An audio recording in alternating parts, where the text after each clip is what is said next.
But let's move on to the third fight in the card. Mm-hmm. I'm actually looking forward to this one. It's a featherweight matchup that's going to pit Darren Elkins, who comes in at 26-9 and plus 140 underdog, and he's going up against Darrick Minner, who's 26-11 and is the minus 165 favorite. What do you think about this matchup? So, I didn't do any research on this one. I just have the odds, and obviously I've watched Elkins over the years. 26-9 versus 26-11. Obviously, both guys need a win. Elkins is a slight underdog. When I looked it up this morning, it was plus 130.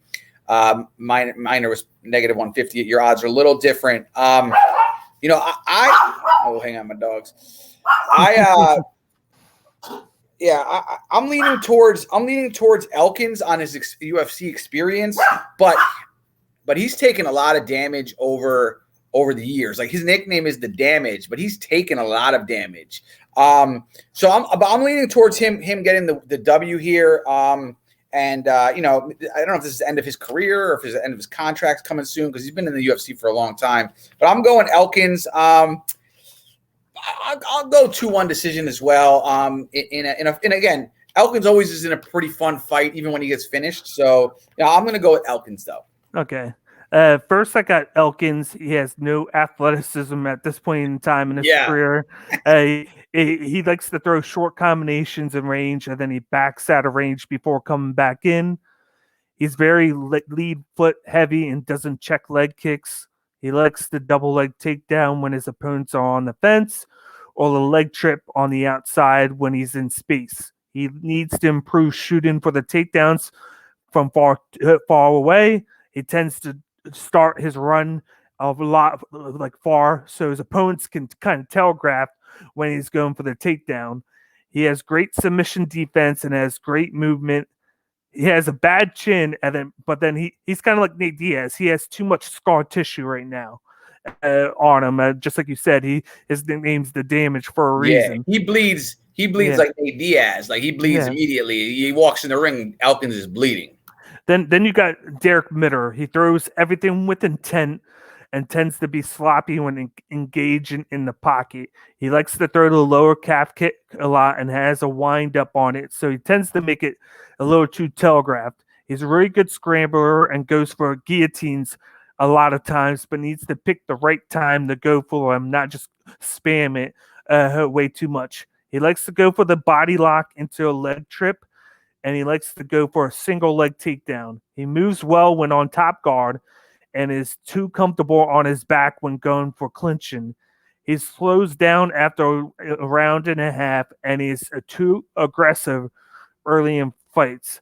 This is like a tough one for me because I don't know if you know, like, in his last fight, I actually interviewed Darrick Minner after he beat Charles Rosa. He basically dominated the whole fight, took him down, and Rosa's a hard guy to keep down. And then he locked in a bunch of guillotines and rear naked chokes on him, and Rosa was able to just withstand and not tap. But he got dominated that fight, and then Rosa just came back and won. I think this is going to be a tough fight for Elkins because of his age, and I think he's just going to be able to get taken down a lot early. And with the scar tissue, Minnow likes to do a lot of work there. It's going to come down to like whether he can withstand that barrage of guillotines on the ground, and I think he doesn't. And I actually got this as a Darrick Minnow winning by round 2 submission.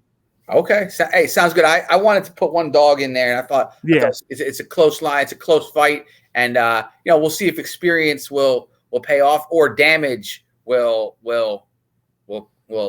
be the end game. Because the athleticism, like you said, and the damage he's taken.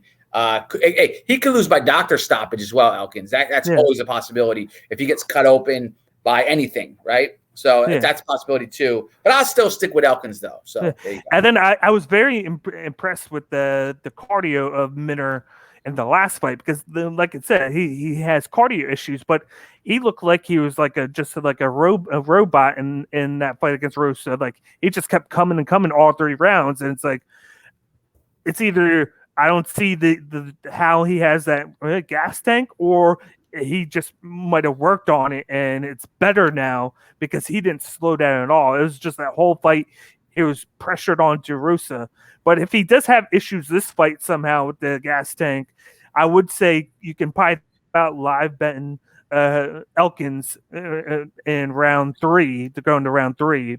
Say it could be somehow, it could be 1-1 or 2-0. You can definitely consider Elkins round 3 because he'll be more of like the guy to strike on the feet when Mitter's tired. I just don't see that happening though. Right. You think it's too late in the fight for Elkins to be okay by then? Yeah.